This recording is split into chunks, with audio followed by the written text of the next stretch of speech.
Robot restaurant. We're gonna eat here Friday. But do you want to eat here? No, I want to.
We're going to the second story of the Starbucks here on the world's most populated intersection in the whole world in Shibuya. Look at the view here of the Starbucks. It's crazy. So the Starbucks.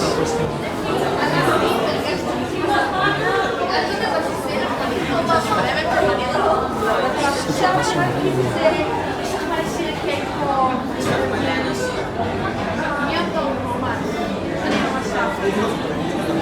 Just like non-stop, like panoramic view here.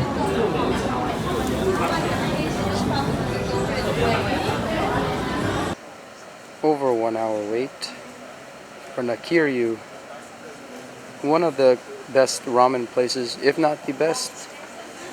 2-star Michelin rated ramen restaurant. It's got a line from across the street because it's so good.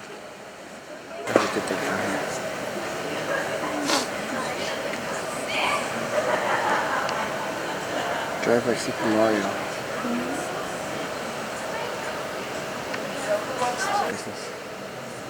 Oh, yeah, we should. Do you? Nope. Would you really feel comfortable driving on the left?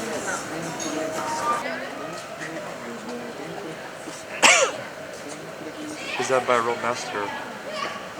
Yep, Nikiro. It has a line of 2 hours wait consistently. Yeah. And here we are inside Nakiryu.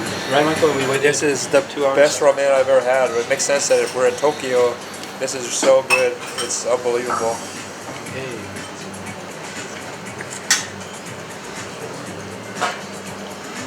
One of the must-do things in Tokyo is visiting Robot Restaurant. The food is not very good here, but you don't come here for that. The show is not one to be missed because there's nothing like it anywhere. Thankfully, we had our friend Kevin along in Tokyo who insisted we all see this together. There's exactly a top floor right there. Pretty much.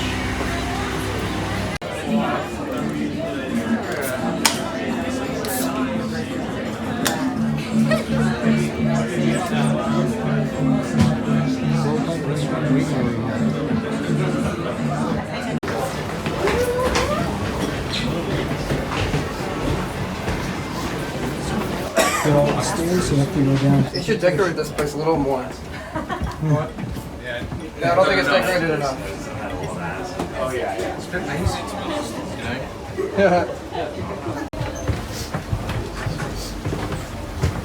There's a lot of stairs. We're not taking the elevator because we wanted to see all of the decorations here. It's like worth going here just for the decorations. Forget about the robots. It's all about seeing this crazy staircase. Welcome to World Famous Robot Restaurant!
is a gift for you.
I know what you're all thinking when you see all these people here. You know you want to be in this big crowd too. Takeshita Street is a pedestrian shopping street lined with fashionable boutiques, cafes, and restaurants in Harajuku, Tokyo, Japan. Most of the businesses are small, independent shops that carry a wide selection of styles. The shops on the street are often a bellwether for broader fads, and some are known as antenna shops, which manufacturers seed with prototypes for test marketing. Takeshita Street is very popular with young teenagers, particularly those visiting Tokyo on school trips or local young people shopping for small, cute, or as the Japanese say, kawaii goods on weekends. Takeshita Street was a reliable place to go and purchase fake Japanese and American street brand goods from the early 1990s to 2004. But in 2004, a stronger metropolitan government stance on counterfeit merchandise has led to a decrease of such items being available to the public. If you are looking for it, you probably can still find it inside some of these stores though.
Well, you thought you had to go to France to get crepes. You're wrong.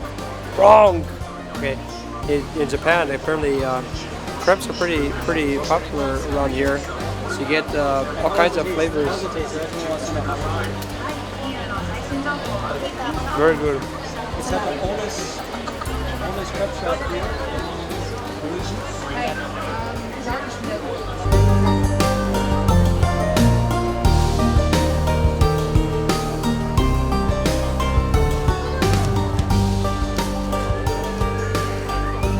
Shibuya is a special ward in Tokyo, Japan, a major commercial and finance center that houses the two busiest railroad stations in the world, Shinjuku Station, southern half, and Shibuya Station.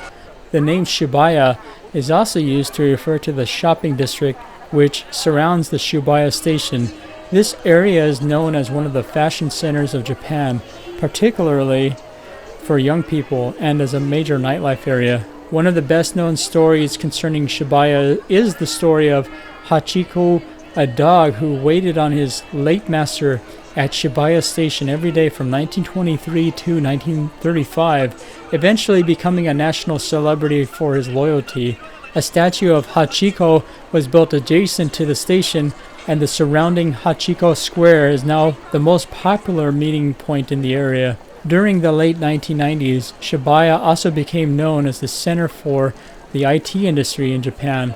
It was often called Bit Valley in English, a pun on both Bitter Valley, the literal translation of Shibuya, as well as bit, the computer term for binary digits. Shibuya is famous for its scramble crossing called Shabaya Crossing. It is located in front of the Shibuya Station Hachiko exit and stops vehicles in all directions to allow pedestrians to inundate the entire intersection. Shibuya Crossing is the world's busiest pedestrian crossing with upwards of 3,000 people at a time. On the southwest side of the Shibuya Station, there is another popular meeting place with a statue called Moya. The statue resembles a Moya statue and it was given to Shibuya by the people of Nijima Island in 1980.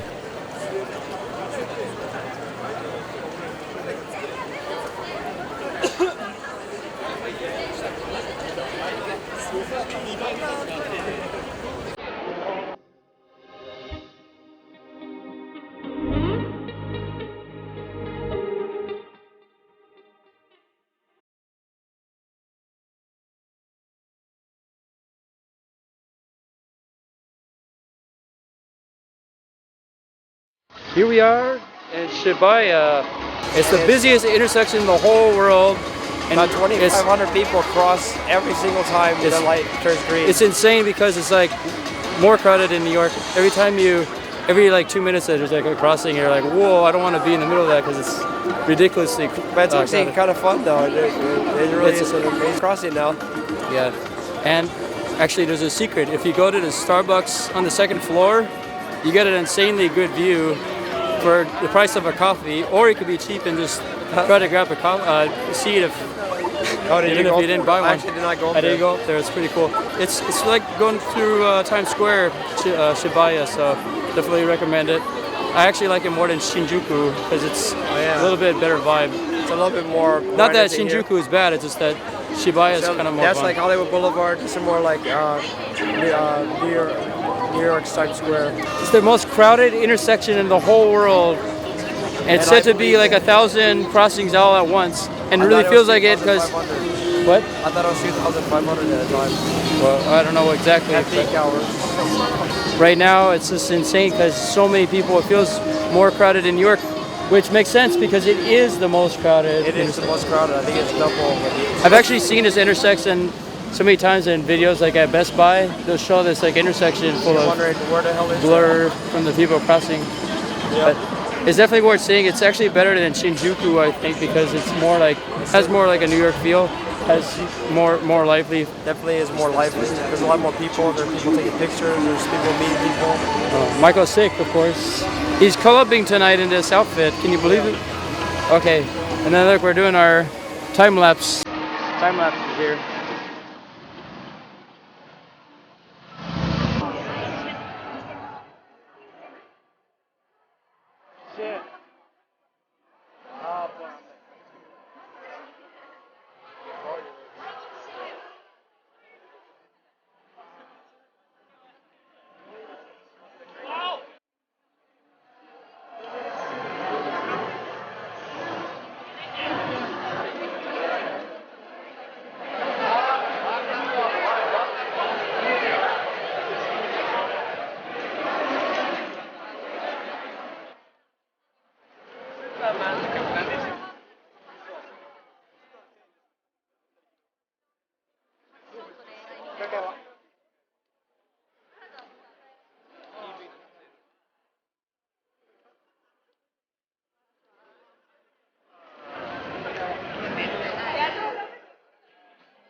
Shinjuku Station.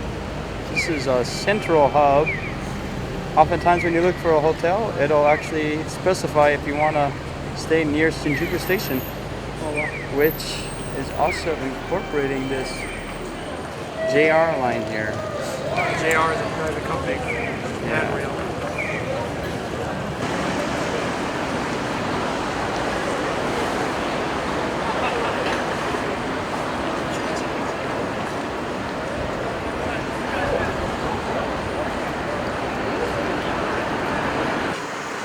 That's not a good sign.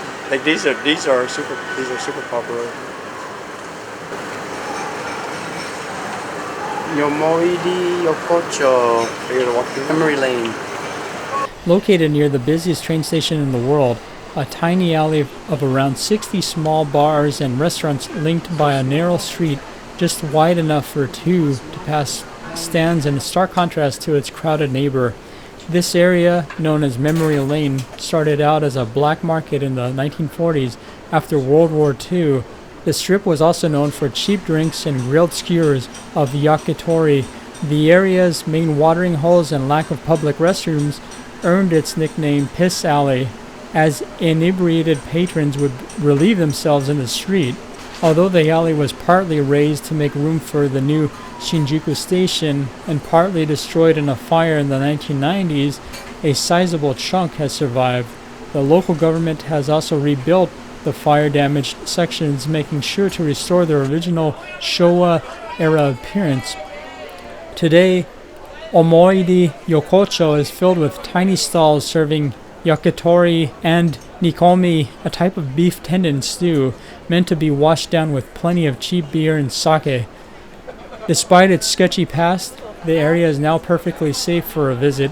Most establishments offer menus in English. To experience Omoide Yokocho in its full glory, it is recommended to visit at nighttime when most of the tiny bars are open. The lights are illuminated and the area is filled with businessmen and tourists alike looking for a quick snack and good drink. And my personal view is that it actually felt very much like the Golden Gai.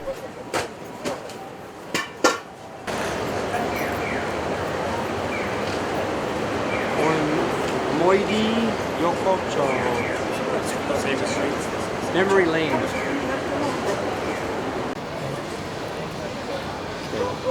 We're here at, is it recording? We're here at Golden Gai, and it's really a special place. It's kind of a secret area in Shinjuku, and what's special about it is it's consists of 6 narrow alleys, and there's a bunch of bars. There's like, each bar has like 5 seats in them. It's so tiny, but it's really cool because you get to actually talk to people next to you, and it's really an intimate environment. But this is actually kind of like the old school Tokyo feel, because back in the 80s, a lot of the buildings were burned down, so landowners could, there was some company that was actually doing that so they could buy land cheap. So this area is actually kind of like the old Tokyo from, not that, just a few decades ago when you had these tiny, tiny alleys. But a lot of Tokyo has been developed now, so this is kind of like seeing what Tokyo used to be like. Shinjuku Golden Gai is a small area in Shinjuku, Tokyo, famous both as an area of architectural interest and for its nightlife. There are 6 narrow alleys connected by even narrower passageways which are wide enough for a single non-obese person to pass through. Over 200 tiny shanty-style bars, clubs, and eateries are here. It provides a view into the relatively recent past of Tokyo, where large parts of the city resembled present-day Golden Gai, particularly in terms of the extremely narrow lanes and the tiny 2-story buildings. Nowadays, most of the surrounding area has been redeveloped. The street plans have changed to create much wider roads and larger building plots, and most of the buildings themselves are now much larger high or medium-rise developments. This has left Golden Gai as one of a decreasing number of examples of the nature of Tokyo before Japan's economic miracle that took place in the latter half of the 20th century. The buildings are just a few feet wide and are built so close to the next ones next door that they nearly touch. Most are 2 stories, having a small bar at the street level and either another bar or tiny flat upstairs reached by a steep set of stairs. None of the bars are very large. Some are so small that they can fit only 5 or so customers at one time. The buildings are generally ramshackle and the alleys are dimly lit, giving the area a very scruffy and run-down appearance. This area is really for the fancy pants people though. Golden Gai is not a cheap place to drink, and the clientele that it attracts is generally well off. Golden Gai is a well-known meeting place for musicians, artists, directors, writers, academics, and actors, including many celebrities. Many of the bars only welcome regular customers who initially should be introduced by an existing patron, although many others welcome non-regulars. Some even make efforts to attract overseas tourists by displaying signs and price lists in English. Many of the bars have a particular theme, such as jazz, R&B, karaoke, punk rock, or flamenco, and the ramshackle walls are sometimes liberally plastered with movie, film, and concert posters. At least some of the bars can trace their origins back to the 1960s. In the 1980s, many buildings in Tokyo were set on fire by Yakuza, so the land could be bought up by developers, but Golden Gai survived because some of its supporters took turns to guard the area at night.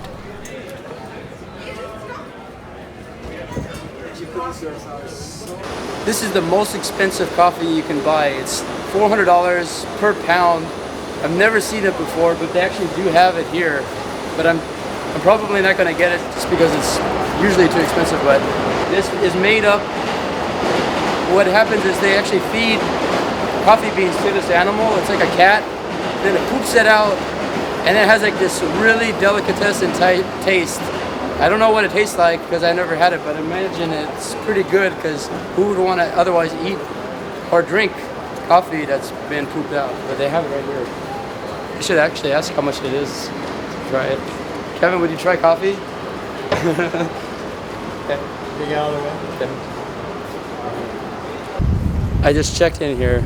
It's 3,000 yen, I think per cup. I didn't ask how much, probably per cup. No, 3,000 yen. Did you say? Yeah, 3,000 yen.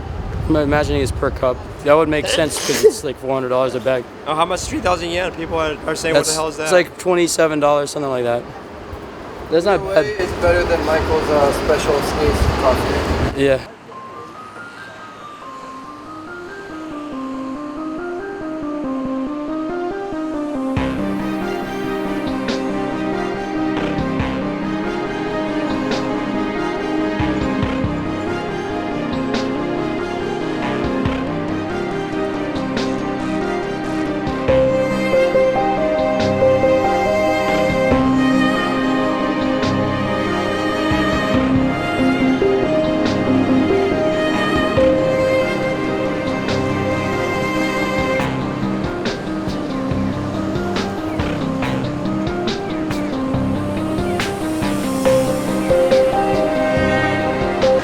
We're here in Shinjuku, and you know what? It is super crowded here. Shinjuku Station is actually one of the most busy railroad stations in the whole world. So you actually naturally have like all these people here, but it kind of reminds me of Hollywood Boulevard in Los Angeles. So it's not really, I would say it's not really real Tokyo. It's just kind of like what people think Tokyo should be, but it's not. But yeah, at night you have all these bright signs, LED signs. It's kind of like New York City almost at night in some ways. And then they have also things like Robot Restaurant, another thing that mostly only tourists will go to, but people think, okay, that's Japanese because it's, you know, has all these weird things with robots and computers. So naturally people think that's a Japanese thing to do, even though it's questionable if that's true or not. But it is fun to come here at night and see all the lights. There is more to Tokyo than Shinjuku. Like we saw yesterday, Ginza. You know, very nice international type cities, upscale. But then you have like these other areas that are they're a little bit more, I would say, urban, kind of noisy environment. know it's a good place when they have the line there.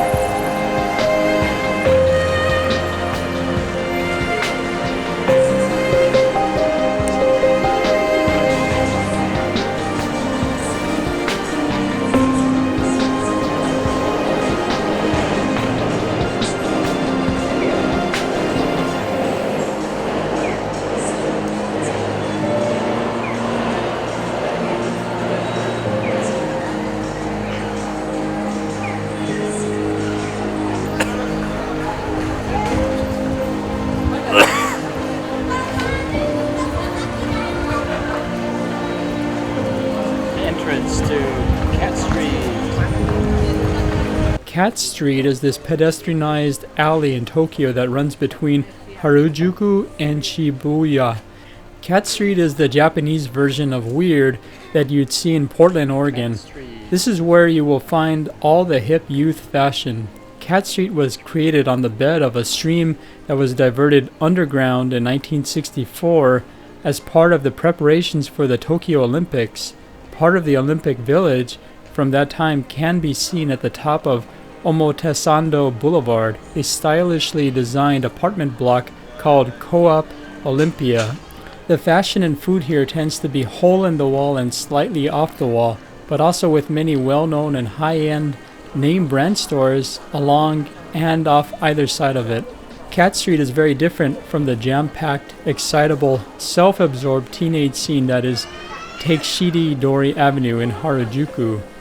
Cat Street is a back street with mostly a back street feel. Not overly busy, not in your face, not hard sell, but with plenty of novel, memorable merchandise to wear, eat and drink, all at the same time. Finally, Cat Street is catty in name only, an alley for cool cats who aspire to strutting the catwalk rather than actual felines.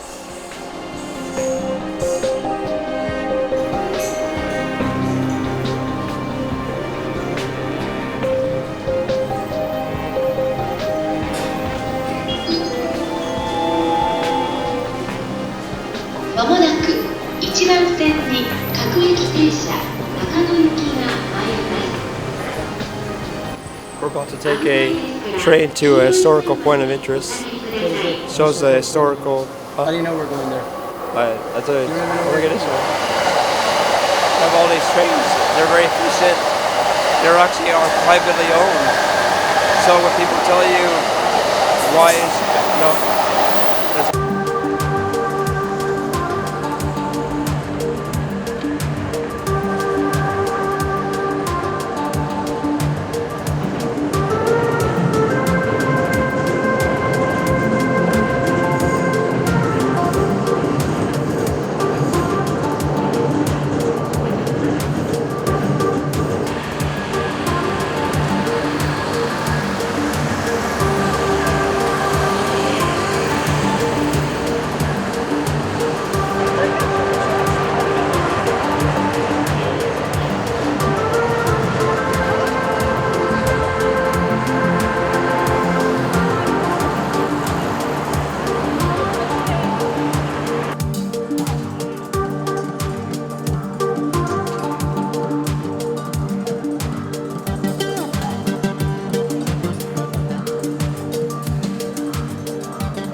This is a view at a restaurant in Tokyo, Shinjuku. What restaurant do you have to be at to get a view like this? There's a very easy answer. It's called McDonald's, and people are loving it. In fact, this is actually one of the coolest McDonald's I've ever seen because it really is nice here.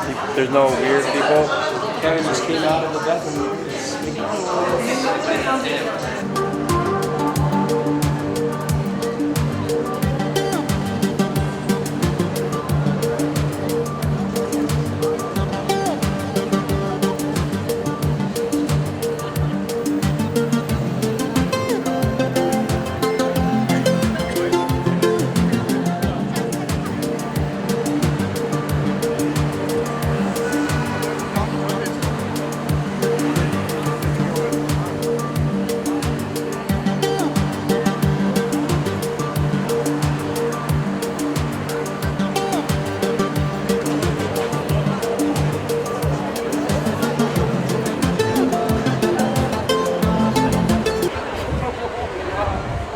That would have been a great hotel, like a hotel Grassy. Such a good location. That's the Godzilla Hotel. That's where we originally were gonna stay, but unfortunately didn't book it. Yeah, that was the hotel Grassy. How'd you end up at the other one?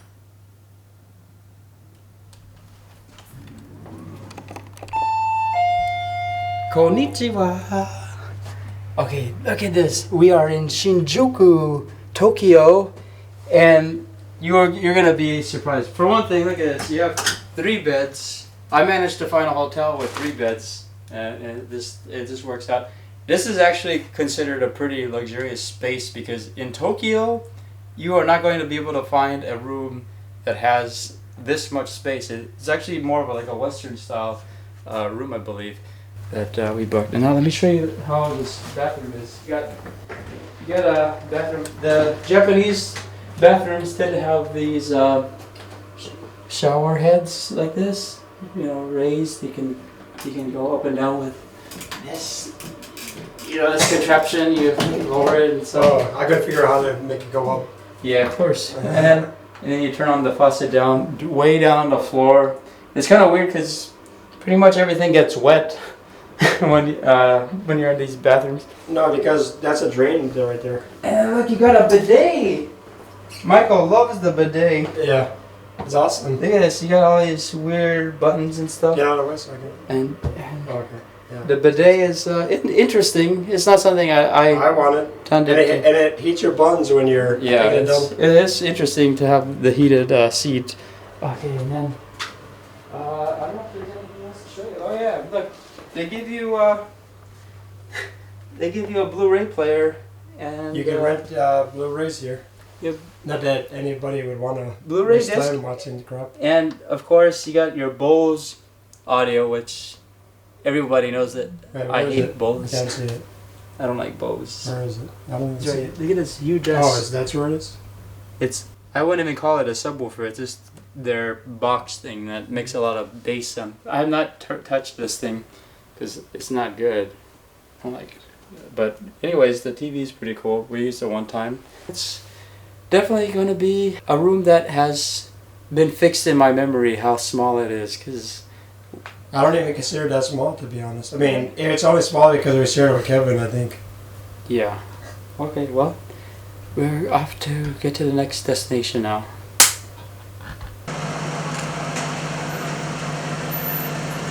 The fish market is closed. We came too late. You gotta get here really early. Is that what it is? I don't know. I guess it's an early morning thing. Is it early morning only? We came here on a Sunday afternoon, 2 o'clock. Closed. How early is it to be here? Okay, what is the date today? 7th. Here we are. It's October 7th, 2018. And guess what, guys? We came to the fish market. They closed the fish market permanently. Yesterday. So we came here, and sadly, we don't have a video to show you guys because it's never coming back. This famous fish market. Famous fish market. Tourists would go to it. They would visit.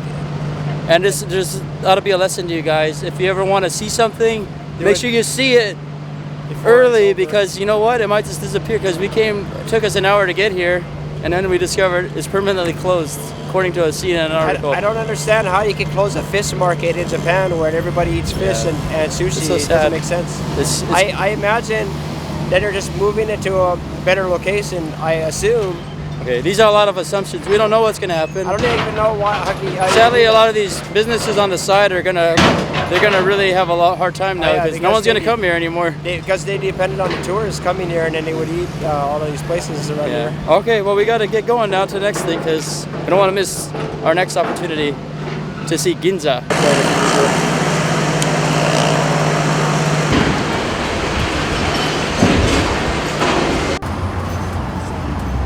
Hold on, Kevin. Picture time? Wait, picture of what sign? This poor market. Okay. Here we are, headed into the fish market. Tsujiki Nippon Fish Port Market.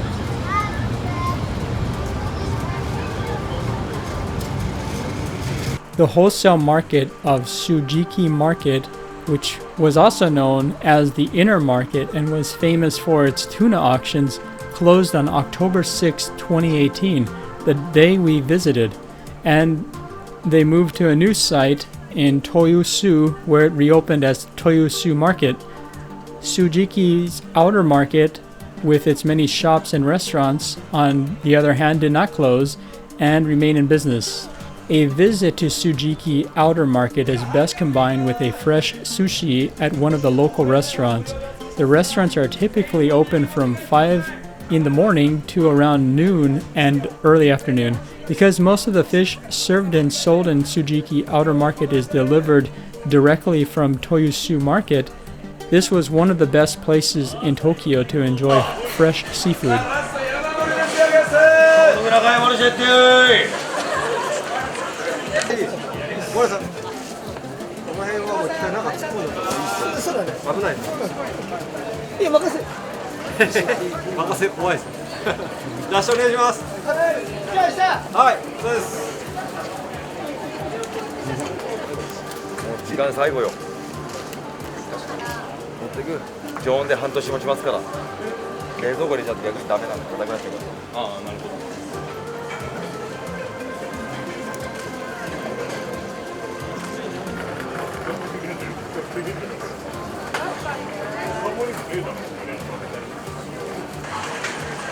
Now this is one of the best rated sushi places in this market area.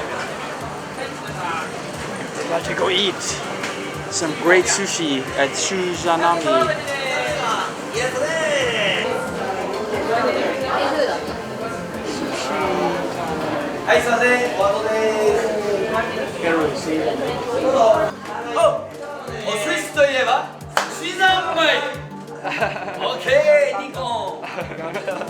Look at this miso soup, seaweed miso soup. I'm so used to seeing it in the tiny little cup from California roll, which looks so sad. But this is like a real bowl in a real sushi restaurant. This is a real deal. It's made by people that know their craft.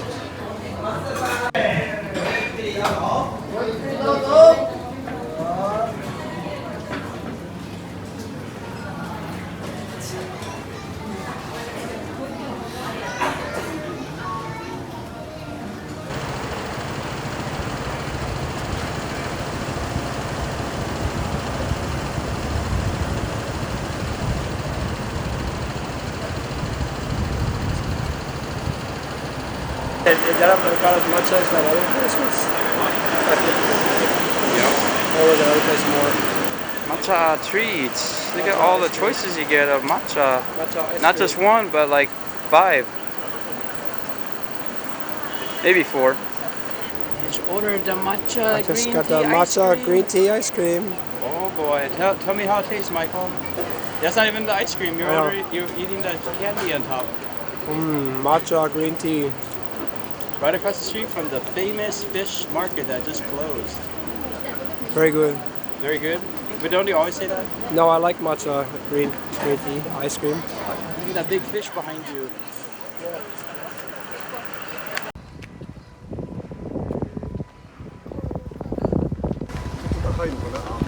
Walking down the fort here. This is one of the forts they have at the Imperial Palace garden. Used to protect, of course, the former emperor. Now it's a great looking view overlook. And of course, the cast of our series today, Kevin, Michael. I'm a little surprised that Kevin hasn't appeared in a TV show or reality show because a lot of people think he is an actor for some reason. How did you know that? What? How did you know that? Not that I know. We need to look up this mysterious guy. See who he is. Can I tell you my stage name? This used to be the highlight of Tokyo. Yeah, this is the high life. Okay, you could just play in your own park here. That's not what I said, man. You asked, is it or? No, I didn't. I said this used to be the highlight of Tokyo. Oh.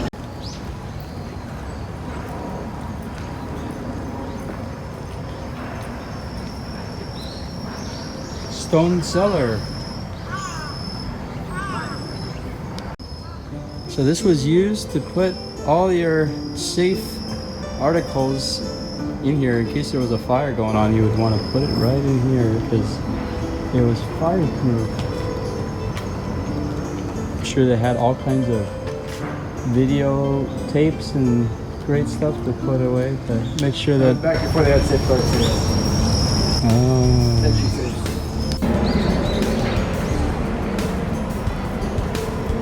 Of course, Michael gets in the shot every time.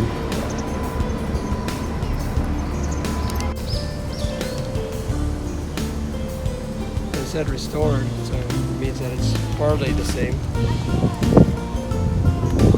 Restored, meaning completely rebuilt. That area now became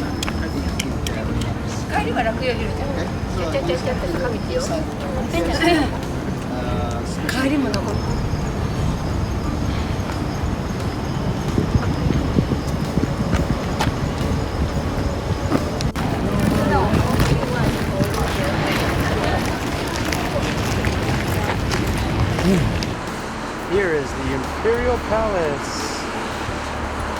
Let's go over this bridge here. There's some marshland. You can't really just go into it. You have to go over this bridge.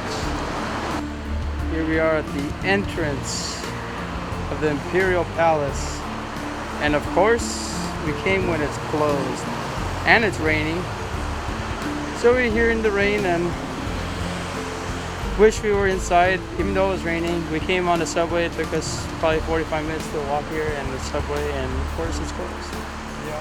We're here at the Imperial Palace entrance. It's the entrance to the Imperial Palace, but the only thing you can do is... It's so sad because it's closed. There's a garden. It's open many days of the week, but it's Friday today.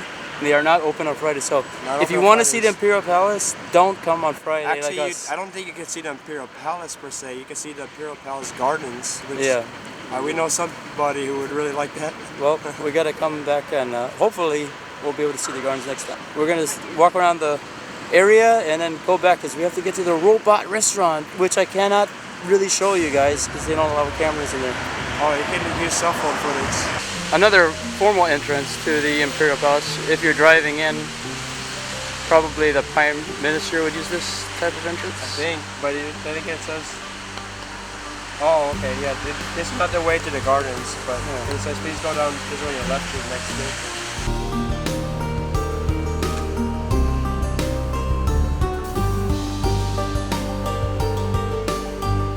A very strong commanding feel to the place, like you're in a very important location. During the height of the 1980s Japanese property bubble, the palace grounds were valued by some to be more than the value of all of the real estate in the state of California. Previous fires had destroyed the Hanmoru area containing the old donjon, which itself burned in the 1657 Meiriki fire. In the Meiji period, most of the structures from the Edo castle disappeared. Some were cleared to make way for other buildings, while others were destroyed by earthquakes and fire. For example, the wooden double bridges over the moat were replaced with stone and iron bridges. Home of the Lysian Conference of the Imperial General Headquarters were severely damaged by fire of May 1945. After several fires to the Imperial Palace structures throughout its history, the Japanese finally built more fire-resistant structures.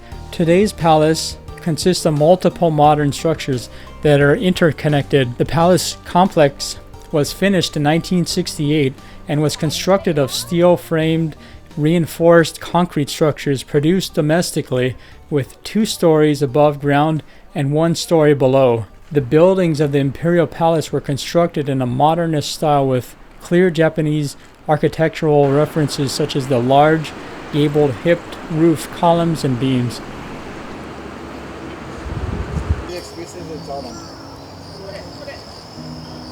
This is the National Garden right next to Imperial Palace. And Michael, you're about to get him a picture. Looks like Central Park, nothing too special, so unless I see something different, you might want to skip. Look at this crazy bright spider. So scary.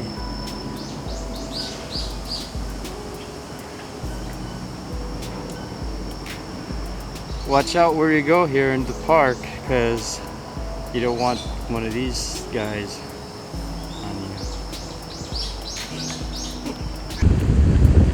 The rooftop of the Imperial Palace. That's all you can see.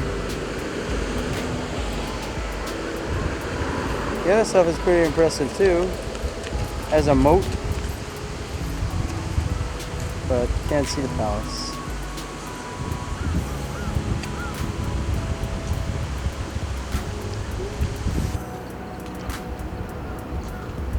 Here's some of the offices of the Imperial Palace.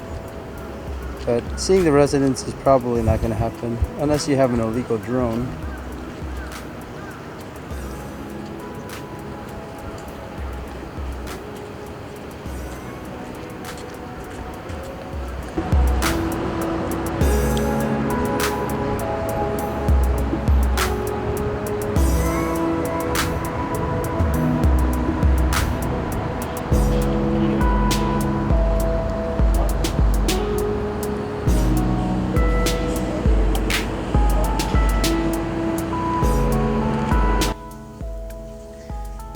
This is the view from the 18th story of our hotel at the 100th stay in Shinjuku.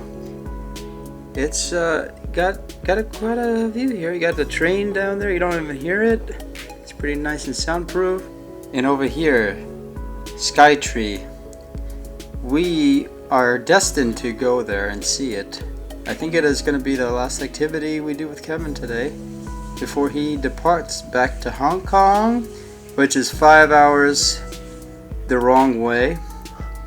Then he gets to go on another 15-hour flight back to LA. It's crazy. But yeah, this is our view from Tokyo. It's such a cool view.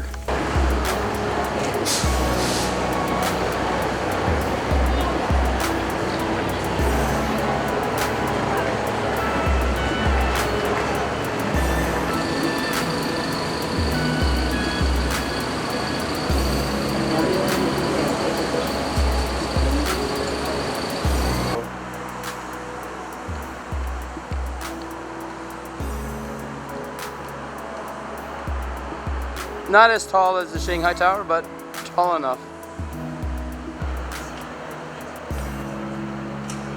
Home of the Olympic Games 2020. How exciting. Oh, I figured it out. It's so hard to cross the street here. No, go up these steps. This is the first time that the Olympic Games have been postponed and rescheduled rather than canceled. The 2020 Games will mark the second time that Japan, and specifically Tokyo, has hosted the Summer Olympic Games, the first being in 1964, making it the first city in Asia to host the Summer Olympics twice. The IOC takes out around $800 million of insurance for each Summer Olympics, with the total amount of loss insured for the 2020 Games likely to be more than $2 billion. The disruption caused by postponing the Games is covered by the insurance policy. Those likely to make claims for their financial losses include local organizers, sponsors, hospitality firms, and travel providers. The total amount will not become clear until the games have actually taken place.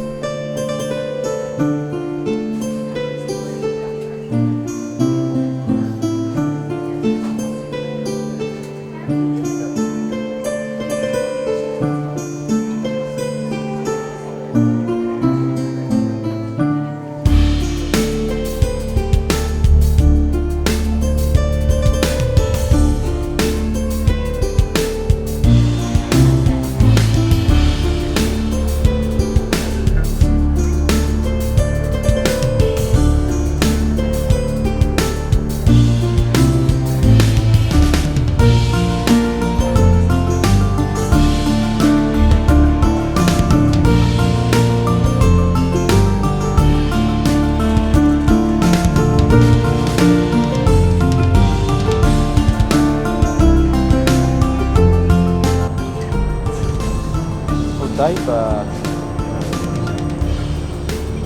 Get the Rainbow Bridge here, and right behind it is the Statue of Liberty.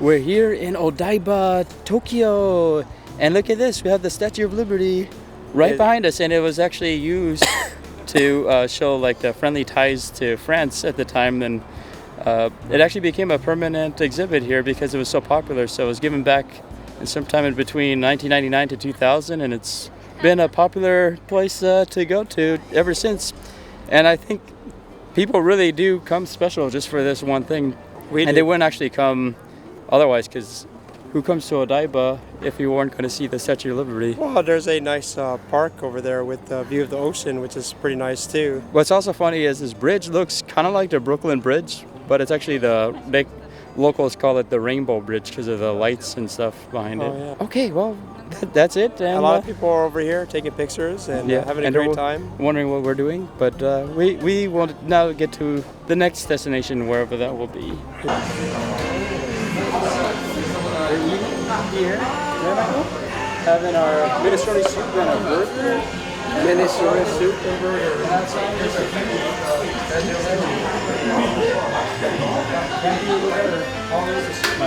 This is minestrone soup in a Hawaiian place. I don't think you can find that in Hawaii. So it's the most amazing soup I've ever had. Oh wait, I didn't have it yet. Okay.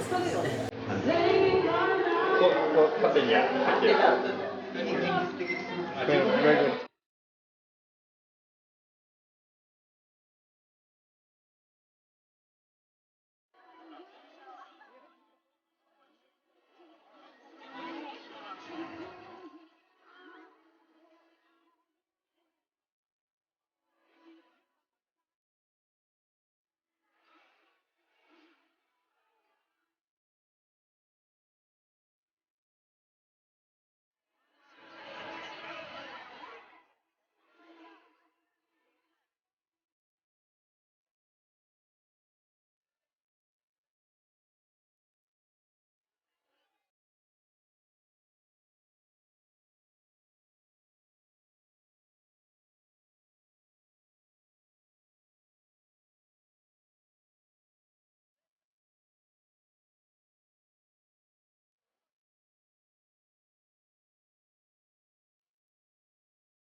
Tower Records here in Tokyo. I don't know what it's doing here. I don't know if it's open. I don't know if it's a sign like Sunset Boulevard. They're just doing like a art thing. But it's here, the sign at least. In October 2002, TRJ, the subsidiary of Tower Records, went independent from the international chain by management buyout. The bankruptcy of Tower Records in the US in 2006 did not affect TRJ as it had been completely independent. As of October 1st, 2014, TRJ maintains 85 directly operated store locations throughout Japan, including 10 Tower mini stores and the Shibuya store in Tokyo, which is one of the biggest music retail outlets in the world, occupying selling space of 16,404 square feet in 9 floors.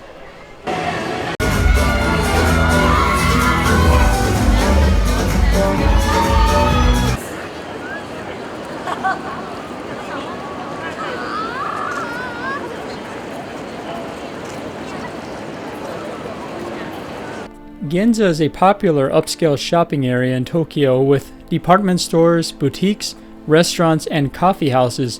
It is considered to be one of the most expensive, elegant, luxurious streets in the world. It is also part of what was the original downtown center of Tokyo. Ginza was less like an oriental city than like the outskirts of Chicago or Melbourne. One famous tour guide compared it to Broadway, not in a positive sense. The area succeeded as a symbol of civilization and enlightenment thanks to the presence of newspapers and magazines and companies which helped spread the latest trends of the times. The area was also known for its window displays, an example of modern marketing techniques. Everyone visited, so the custom of killing time in Ginza developed strongly between the two world wars. Most of these European-style buildings disappeared, but some older buildings still remain. Most famously, the Wako building with the now iconic Hattori clock tower. The building and the clock tower were originally built by Kintaro Hattori, the founder of Seiko. Many leading fashion houses' flagship stores are located here in the area with the highest concentration of Western shops in Tokyo. It is one of the 2 locations in Tokyo considered to be Chevalier and Mazalavo to be the best locations for a luxury goods store.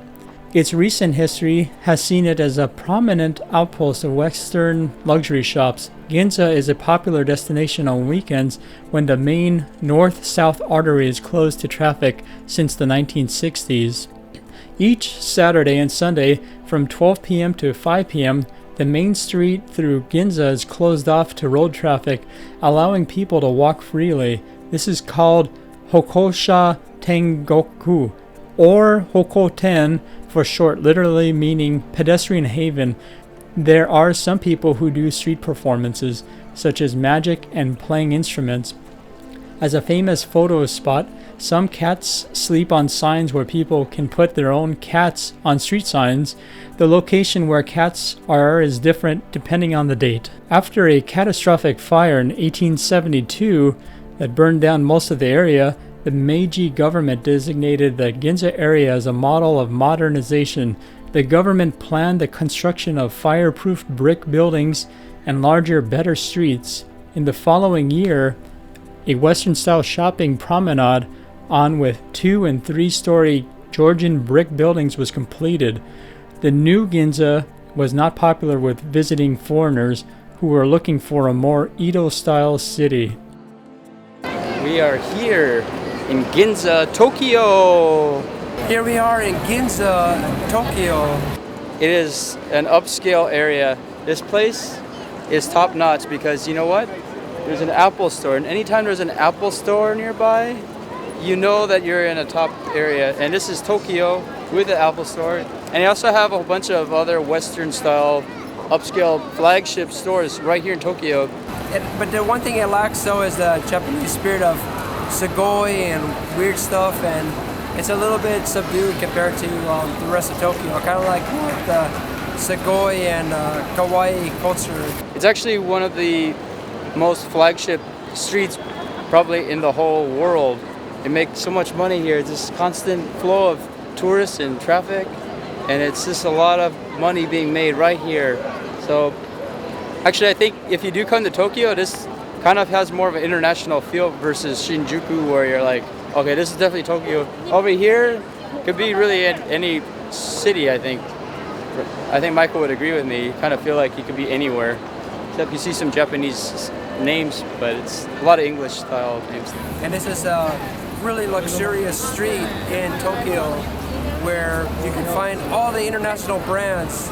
They're all on this street. You wouldn't even know that you are in Japan because there's so many international brands. Didn't I just say this on my video? You're copying me. Yeah.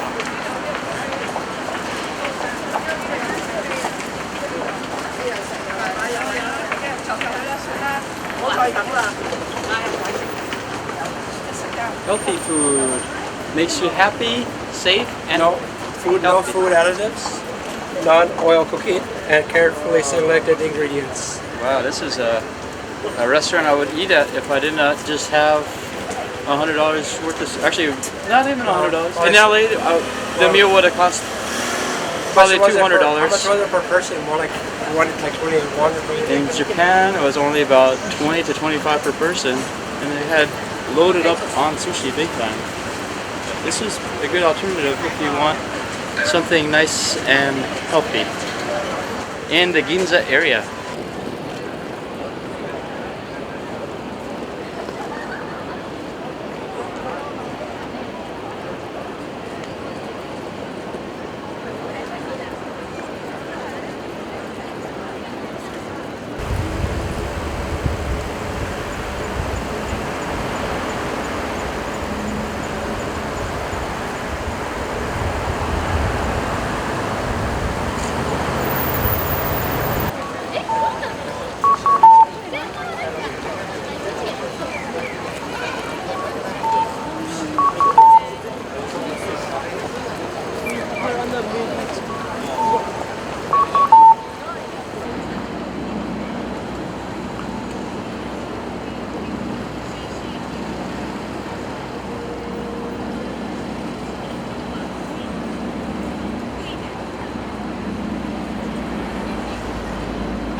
They have Scientology here too.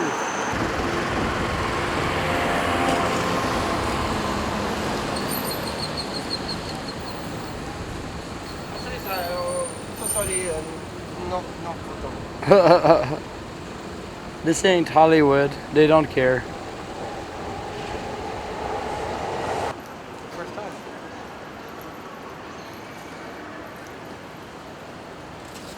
Tokyo Dome. What is the Tokyo Dome? I don't know what's in there. Kevin knows what's in there. Some kind of amusement park. No, that's the amusement park. Okay, the amusement park's on the left where I just showed. In there's an arena. Tokyo Dome's original nickname was the Big Egg, with some calling it the Tokyo Big Egg.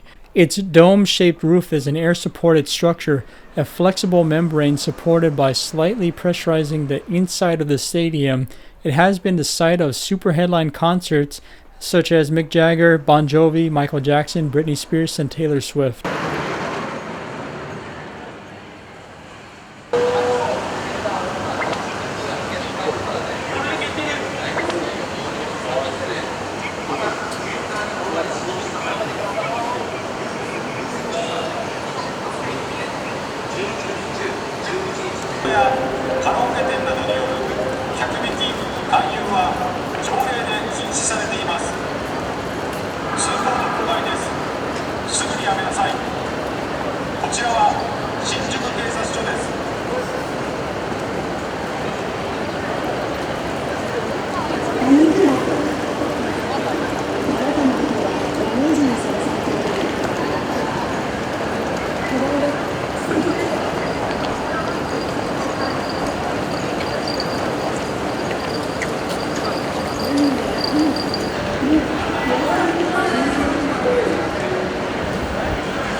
Four-story McDonald's. One of the best restaurant views in all of Tokyo, Shinjuku.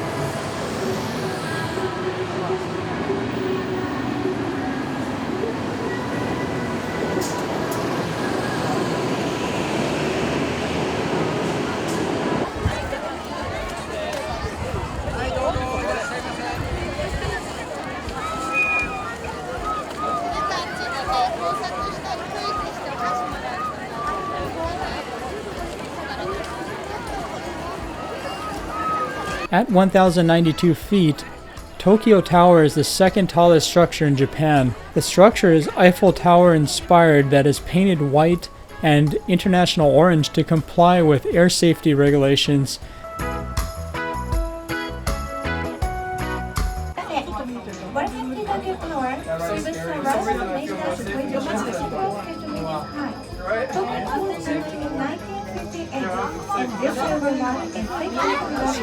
Built in 1958, the tower's main sources of income are tourism and antenna leasing. Over 150 million people have visited the tower. Footstone of a four-story building directly under the tower houses museums, restaurants, and shops.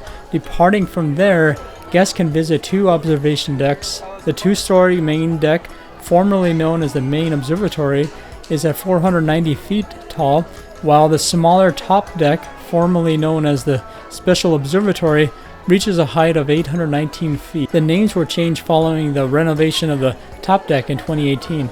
The tower is repainted every 5 years, taking a year to complete the process. Since the inauguration of the Tokyo Skytree in 2012, Tokyo Tower seems to have been neglected by many travelers. Tokyo Tower was obviously inspired by Paris Eiffel Tower, although it rises a good dozen meters higher. With its 1,092 feet, it ranks as one of the tallest metal structures in the world. It is, however, much lighter, weighing in at 4,000 tons compared with the 10,000 tons of its Parisian counterpart. The more adventurous visitors can climb the stairs, open only weekends and bank holidays, to the first one, located 475 feet above ground. It has a glass floor and also harbors the highest Shinto shrine in the prefecture of Tokyo.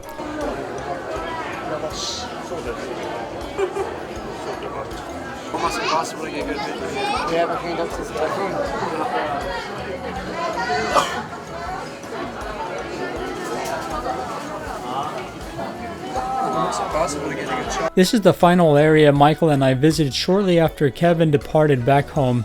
We only had a few minutes here late at night, so most things were already closed. Shimo-Kitazawa and its low houses hold some nice surprises. especially those wishing to get off the beaten path or the best known itineraries in Tokyo. The quintessential lively district Shimo-Kitazawa hosts art exhibitions and concerts. Bars and colorful shops of independent designers set the tone. Tokyoites are more welcoming, the theaters are friendlier, and the stores less touristy, giving the image of a trendy area popular with young people. Not to be missed if you get the urge to discover new things.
Restaurant, but they thought it was too weird for them and quickly shut us down. The first time we had udon, it was in Hawaii, and it was terrible.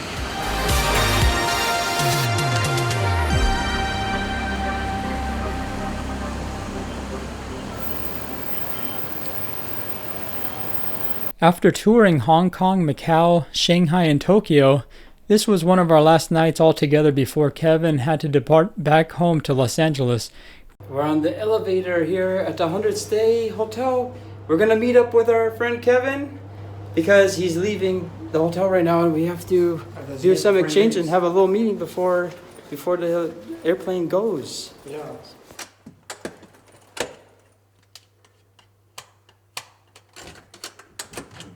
And we're here to meet Kevin. It's his last moments here at the hotel. He's got Time to go. Ready You gotta just on time to see me leave. Wow.